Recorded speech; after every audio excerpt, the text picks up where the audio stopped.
Hello kids, welcome back to the next class of MSc. Open the first page of chapter The Magic Words. Goga the bear was sad and confused, though he had been living in the forest for quite some time. Nobody seemed to help him, no matter how many times he told the other animals to do things for him. They would not listen to him, and this made him very unhappy. So there was a bear named Goga. एक बार एक bear था जिसका name था Goga and he was sad and confused. वो upset भी था और थोड़ा सा कंफ्यूज भी था. Though he had been living in the forest for quite sometimes, क्योंकि वो एक फॉरेस्ट में कुछ समय से रह रहा था. But still nobody seem to help him, but कोई भी उसकी हेल्प नहीं करता था. No matter how many times he told the other animals to do things for him. मतलब उसने कभी भी जितनी बार भी अदर एनिमल्स जो दूसरे एनिमल्स फॉरेस्ट में रहते थे वो उनसे हेल्प के लिए कहता था, बट नोबडी हेल्प्स, कोई उसकी हेल्प नहीं करता था. इवन वो उसकी बात को सुनते तक नहीं थे. And this made him very unhappy. और जब वो उसके साथ ऐसा बिहेव करते थे तो इस बिहेवियर से वो बहुत अपसेट हो जाता था. वन डे हिज फ्रेंड बिकी the bird saw him sulking and said, I have heard of an old and wise wizard who lives in the mountain. I'm sure he can help you, said Beaky. One day his friend Beaky, एक दिन उसकी friend बिकी जो एक bird है, आप first page पे जो पिक्चर है वहाँ पे भी आप देख सकते हो कि बिकी और गोगा के बीच में कुछ कन्वर्सेशन हो रही है. The bird saw him sulking and said, sulking means वो वहाँ पे रूट कर अपसेट होके बैठा था क्योंकि कोई उसकी हेल्प नहीं करता था. तो ये देखने के बाद में उसके फ्रेंड बिकी ने बोला, I have heard of an old and wise wizard who lives in the mountain, कि उसने एक बहुत बड़े और वाइज विजार्ड मीन्स एक मजिशियन के बारे में सुना है जो कहाँ पे रहते हैं, माउंटेन में. I am sure he can help you, said बिकी. और वो उससे बोलती है कि आई एम 100% श्योर, कि मैं श्योर हूँ कि वो तुम्हारी प्रॉब्लम में सल्यूशन ज़रूर देंगे, वो तुम्हारी हेल्प करेंगे.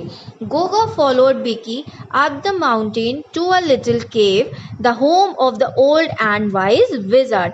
गोगा बिकी को फॉलो करते करते उस माउंटेन तक पहुंचा जहाँ पे उनकी गुफा थी. जो वो मजिशियन थे वो जिस गुफा में, केव मीन्स गुफा, जिस गुफा में रहते थे वही उनका घर था. तो वहाँ पे गोगा बिकी को फॉलो करते करते पहुंचा. Now open the second page. The wizard listened to Goga silently. Then he asked him to come nearer and whispered something in his ear. पहले तो उस मजिशियन ने गोगा की सारी बात चुपचाप सुनी. Then he asked him to come nearer, और फिर उससे कहा कि आओ, तुम मेरे पास आओ. And whispered something in his year, और उसको पास बुलाकर उसके कान में विस्पर किया, मतलब बहुत धीरे से कुछ कहा. सन, use the first few words before you want someone to do some work for you, and the second words when they have done the work. Just follow this simple advice and people will be under your spell. वो उसको कहते हैं कि पहला word तुम्हें तब use करना है जब तुम्हें कभी किसी से कोई वर्क कराना है. And the second words when they have done the work, और दूसरा वर्ड तुम्हें उनसे तब कहना है जब तुम्हारा वर्क हो जाएगा. Just follow this simple advice and people will be under your spell. तुम इस मेरी सिंपल सी एडवाइस को मानो और देखना कैसे सब लोग तुम्हें मानने लगेंगे. Goga and Biki return to the forest. The next day, a rabbit was hopping by and Goga said, please friend, come here and help me collect these twigs.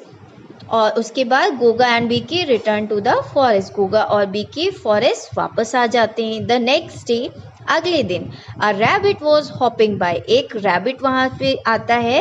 And Goga said, जैसे ही गोगा उस रैबिट को देखता है उससे क्या कहता है, प्लीज़ फ्रेंड. सो पहला वर्ड कौन सा हुआ, please.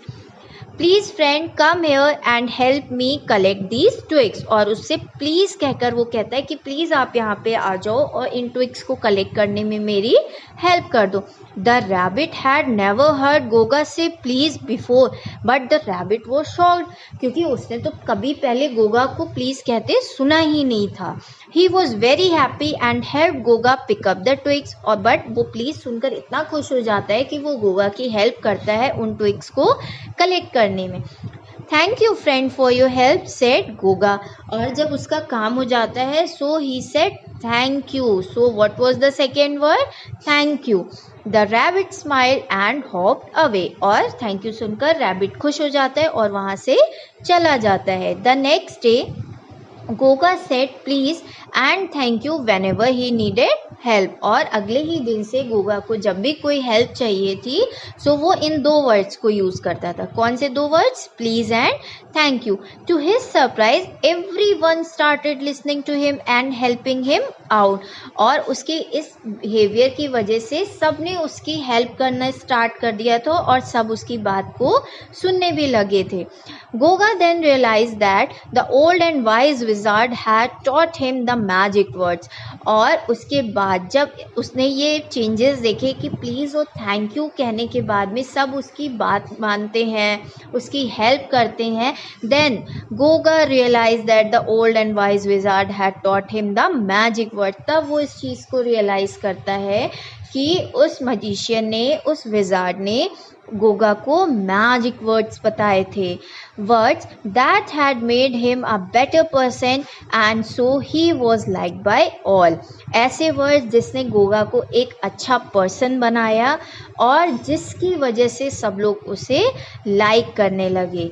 And what are the magic words? Please and thank you. So this is how the magic words has done wonders for Goga. If you will also these words, these magic words, sorry, please and thank you, definitely people will start liking you, आपको like करेंगे and they will help you. Kids, good manners are just a way of showing other people that we have respect for them. Good manners सिर्फ एक तरीका है जिसके through हम लोगों को ये शो कर सकते हैं कि हाँ हम उनकी रिस्पेक्ट करते हैं। So kids now what will you do from now on? Tell me. I will wait for my turn at home and in school. I will speak politely with my parents, teachers and friends. I will not shout or yell at others. So, I hope you like this story. Read this story once again at home. Till then, take care and thank you.